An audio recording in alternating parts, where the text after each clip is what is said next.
Ще бъда стар. Ще бъда много стар, ако остана след погромите, разбира се. Като късан рибен буквар, подел 1840. Тъй както малките деца разлистват и почват с картинките от края, така и мене днеска ми се иска за бъдещето да си помечтая. Защо пък не? В мечтите няма цензура. Мечтите греят в синкава прозрачност. А по-добре е да подгониш вятъра, отколкото да седнеш и да плачеш.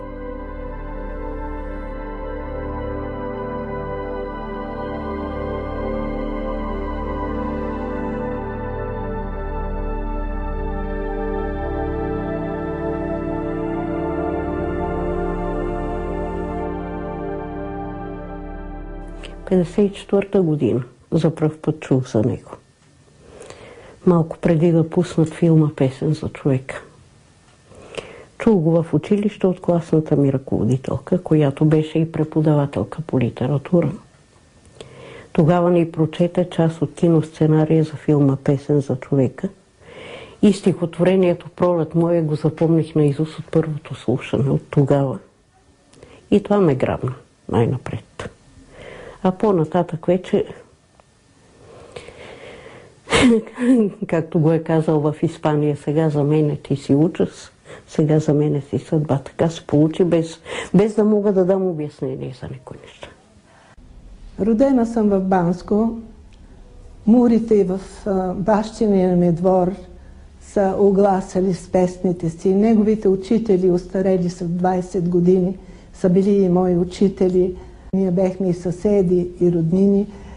Людето на Банско, които също са оказали влияние върху неговото формиране, също са били докосвани до мене с 20 години по-късно. Лично го познавам. Ние бехме съседи. Живеехме на гара Стефаново и той там, като се жени, му дадаха квартира. Помни му квартирата, жена му красавицата Бойка. Той дойде при нас като огняр. Тогава на 23 години е бил той. Млад мъж, нали, висок, бих казал строен. Ще кажа, че винаги съм го предавала без идеологизация. Значи този момент за мен винаги е бил уязвимия момент. Вапцаров аз се старая да го предавам като поет.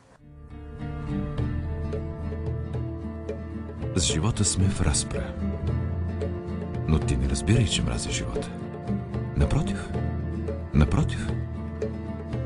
Дори да умирам, живота с грубите лапи чилични, аз пак ще обичам.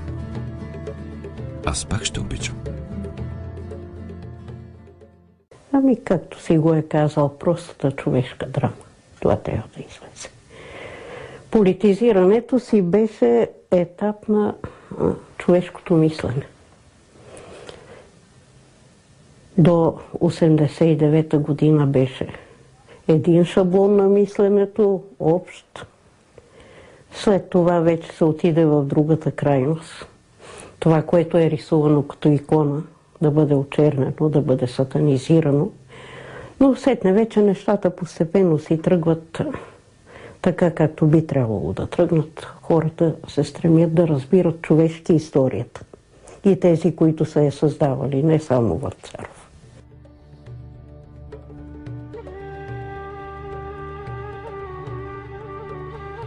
За мен е ясно, както че ще съмне, с главите си ще счупим ледовете.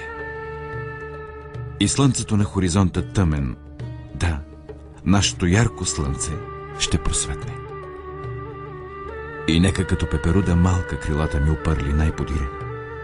Не ще проклинам, няма да се вайкам, защото все пак знам, ще се умира.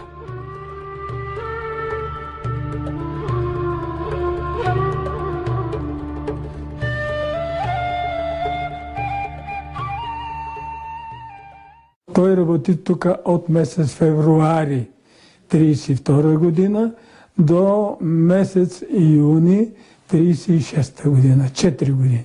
Работите го избраха за председател на профкомитет. И затова е бил некъде по някаква работа, а негов колега го замества. И след това той ще му отработи. И в тази смена става така, че се скъсва кръстоглава. Това е част от машината. Чорбаджиите не са направили въобще никакви обвинения. Аз бех тук. А Вапцаров беше вече председател и като такъв, и като човек с леви убеждения, той беше вече така набелязан от чорбаджиите. И затова в списъка първия той и го уволняват.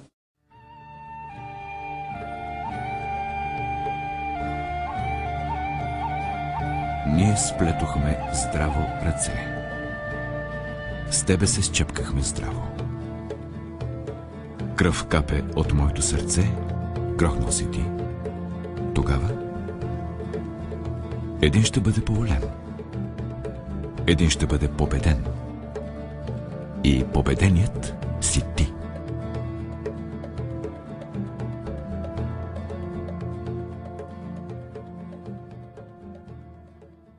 Повече поетичната дарба идва от бащиния род. Проданичини са известни като хора на чувството. Буйни хора. Една поезия само с логика, с разум не може да се създаде. Без сърце. Докато майката беше човек на волята, на разума, на трудолюбието също. По него време в тая край, който е още Турция, в Банско се подвизава американската мисионерка Мис Тон. Тя е посетила неколко пъти семейството на Вежеви. И тя видела там, че има едно момиче, което завършило втори клас в Банско. Това значи у нас втори прогимназиален, но не е имало повече. И предлага на майката да й даде момичето Елена, тя да го изпрати в България, да завърши трети клас прогимназия и след това да учи 2 години в Американския колеж в Самоков, да стане проповедничка по протестантската религия. И тя се връща вече като едно от най-образованите момичета в Банско. А Йонката, като е бил той насам-натам нещо комитажия, турците го съдат и го осъждат на 3 години затвор и го пращат до затвора КП Коле в Солун. Когато излежава затвора, се връща, а се връща и баба Лена от Самоков. И тогава той се оженва за нея.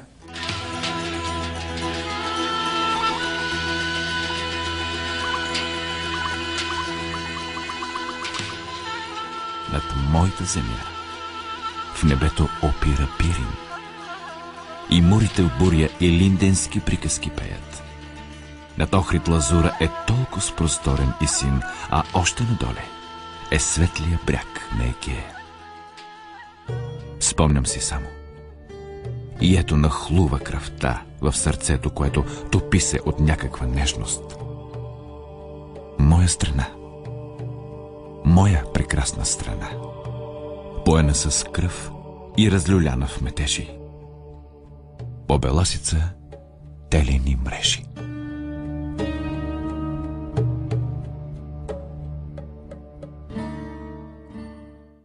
За първи път всъщност той застава на благоевградска сцена и рецитира. Участва в литературната група за кратко време. Той участва в културния живот на нашето читалище, което сега носи неговото име. И не случайно долу барелефа е негов. Освен това, с този край го свързват и личните чувства. Имам предвид първата приятелка на Вапцаров. Ами с Ана Мицева, още при самото ръкуване, тя му става много симпатична и почва да се събират, ходят вечер, котирата, ходят по планината. Той написва едно хубаво стихотворение "Надвиснали стволи". Това е една красива поетова любов, която не всички могат да я разберат, чиста любов. Той в продължение на 2 години е писал писма и една от нейните сестри, те судали, айде да не назовавам, не съм сигурна, тя ги е дала, когато се омъжила, ги е дала на сестра си, за да не се получат така, мъжа и да ревнува, че такива писма е получала, а тя ги е изгоряла, за да няма никаква следа. Но не по негова вина се разделя. Тя просто се оплашила от неговото бъдеще, от неговата несигурност. Вапцаров, когато издава стихосбирката, отива, знае къде работи, отива една сутрин и подарява стихосбирката. Това са били едни красиви отношения. А освен това, когато тя вече знае, че си отива от този свят, е поръчала на паметника да напишат един стих от "Ти помниш ли синята пътека?"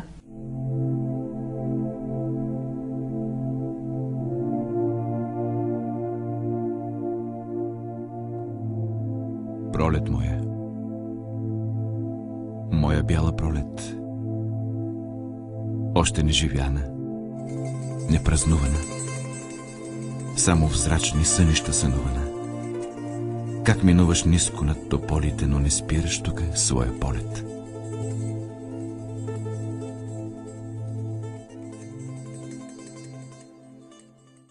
А тук той се жени тук, Бойка тук и живеехме ние един до друг. Те са били евангелисти. И когато всичко се уредило, вече той е вземал Бойка и тя му е пристанала. Той не е ходил при майка и баща, защото тя казала, че няма да разрешат. И затова е готова да му пристане.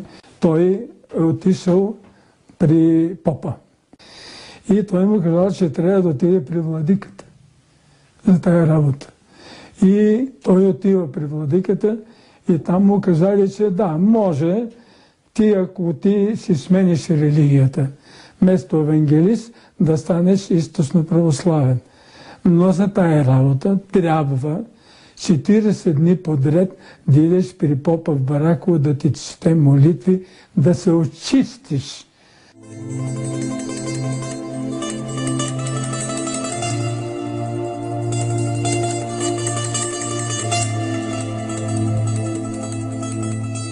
Тук им се роди детенце, кръстих го Йонката.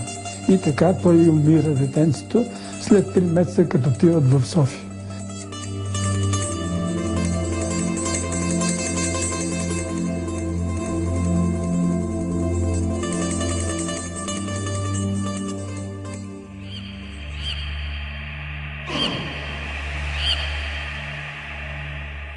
От дълги дни сме сплели здраво ръцете си един в друг. И никога не ще забравя жестокият ти, груб юмрук.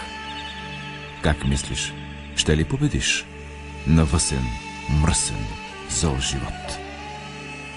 И аз горя, и ти гориш, и двамата си къпем в пот, но ти изчерпваш своите сили, слабеещи, отпадащи.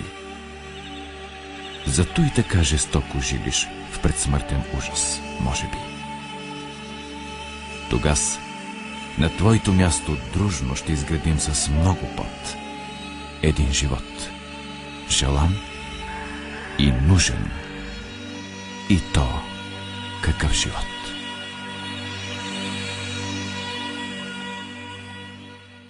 Третия разстрел на Марин Георгиев, първата книга, която разтърси основите на Мита Вапцаров. Книга, която се чете нееднозначно, защото между многото пристрастия на отричането има казани много истини и не можем да се отнасяме негативно, изцяло негативно към този вид труд. Тя излезе първа през 1993-та. Като документ абсолютно неоспорими са фактите, че изписаните страници със самопризнания на Вапцаров са представени обективно. Да, когато прочетах за този неизвестен на мене протокол от 10 март 1942 година, той заедно с 2 разузнавачи качва се горе на тавана, води ги, със своята ръка от процепа вади адресите на бойните групи в България, пистолета, секретни материали на бойната организация и не ги дава, а ги предава. Ами това е, той тръгна по тая линия да преписва полицейски документи, без да обяснява цялата истина. Само един полицейски документ или едни полицейски документи никога не могат да разкрият цялата сложност на положението. А той не пожела да изясни тези неща. Целта е била да се покаже ето какви предатели, какви чудовища. Вие сте им вярвали на тези чудовища. Открих, че това е фалшив протокол. Защо? Ами защото на протокола няма печат, а всички други протоколи при арестите са надлежно, с печат, с поемно лице. Самите там агенти от дирекцията са се подписали, обискирания се е подписал. Тук никакви подписи, никакъв печат, само текст на един пожълтял лист. Този документ е съчинен от Гешев, от неговият полицейски гений. Това е било съкрушителен удар за Романов, а и за Вапцаров, да застави Вапцаров. Той по всеко време се е стремил да ги скара, за да може да говорят един срещу друг. Гешев е бил професионалист в своята работа. И той е следвал едно правило, което е задължително за всеки полицейски разузнавач. Докато не събере достатъчно доказателствен материал чрез агент-провокаторите си, да не подписва заповеди за масови арести. И години наред някои от тях са следени.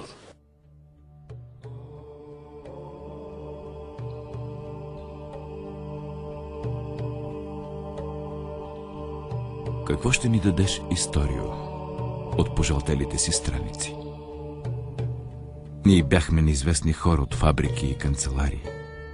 Ние бяхме селени, които миришеха на лук и в киснало. И под мустаците увиснали, живота псувахме сърдито. Ще бъдеш ли поне признателна, че те нахранихме с събития и те напоихме богато с кръвта на хиляди убити?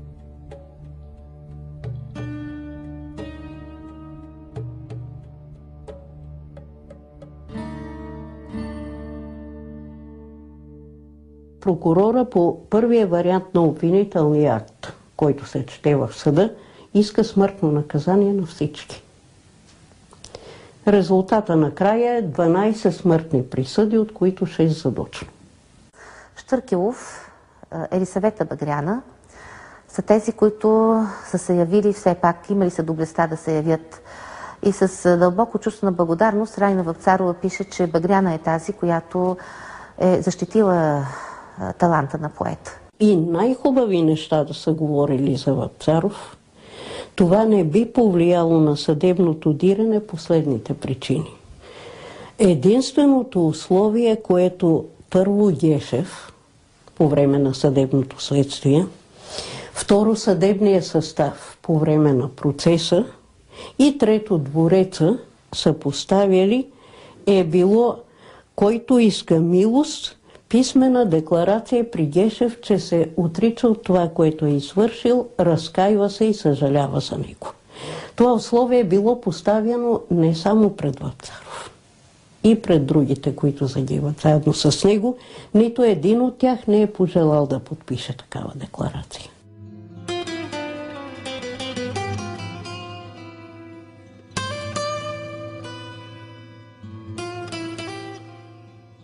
Борбата е безмилостно жестока. Борбата, както казват, е епична. Аз паднах. Друг ще ме смени и толкова. Какво тук значи някаква си личност? Разстрел и след разстрела червей. Това е толкова просто и логично. Но в бурята ще бъдем пак с тебе, народе мой, защото се обичахме.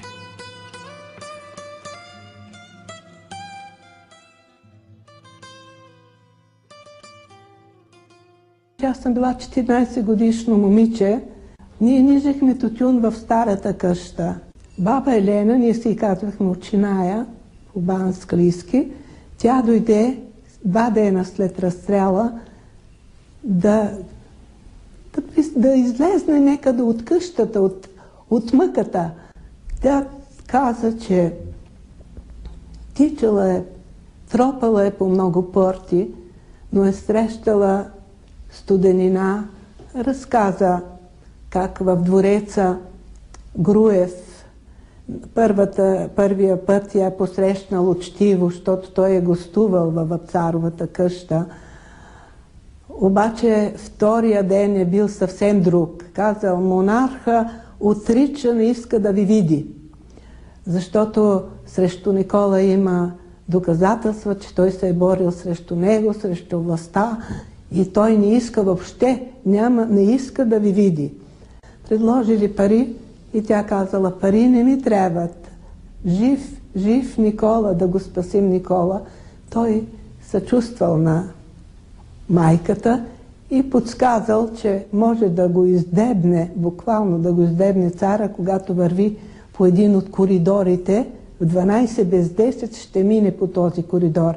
Тя да изникне от някъде и да се срещне с него. Това е единствената възможност. И тази среща се е осъществила. Тя паднала на колене. Милост, милост, милост, ваше величество. И той буквално казал, на Борис косъм от главата няма да падне. Но на Никола не мога да помогна. Тогава баба Елена е разбрала колко е безнадежден случая. Дойде деня. На 23 юли се чете смъртната присъда преди обед, а след обед в 5 часа и половина е последната ни среща. След насиждането имаме тогава. Отидохме там в затвора и намираме ги шестимата, наредени така в отред и през двойна решетка ги гледаме. Всеко е срещу своя близък. И ние така с Бойка сме срещу него. Обърна се към мене и ми е нещо да каже. Вика, от тебе, вика, мамо, искам утре на гроба ми да донесеш един голем букет. И вместо жито, вика, по обичаю, ти ще направиш един убав обед. Ще го носиш на моите другари в затвора. Нема да плачеш. Нема да плачеш, нема да се отдаваш на скърта, защото ти имаш и други деца. Трябва да живееш за теб. И ама викам, кураж, викам, Никола. Я нема да дам да случи лошо с теб.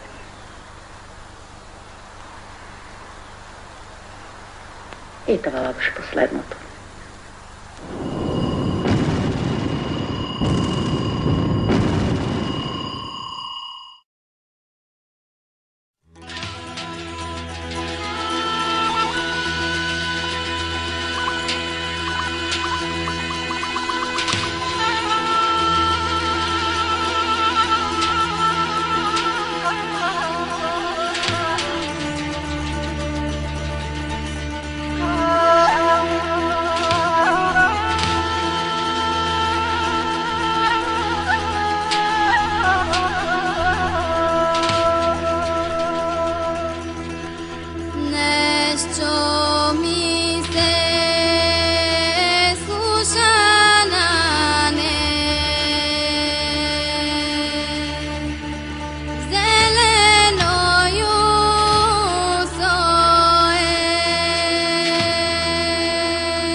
Понякога ще идвам в съня ти, като не чакам и не искам гостенин. Не ме оставяй ти отвън на пътя, вратите не залоствай.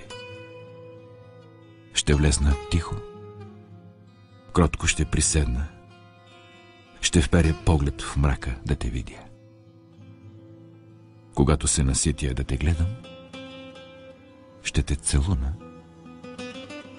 и ще си отида.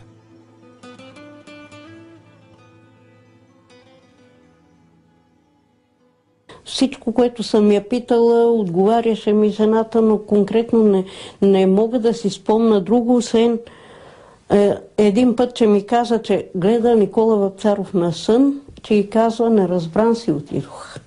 От кого казва не разбран? От мене ли, от народа ли, от кого?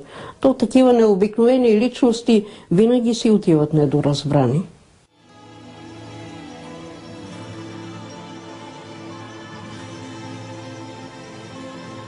На ЛТП дими мъгла. Далече някъде в ниското са моите села, окъпани в слънце, като в приказка. А доле е плиснала водите, притиснати в скали и клек, като човек приказва с мене гласне.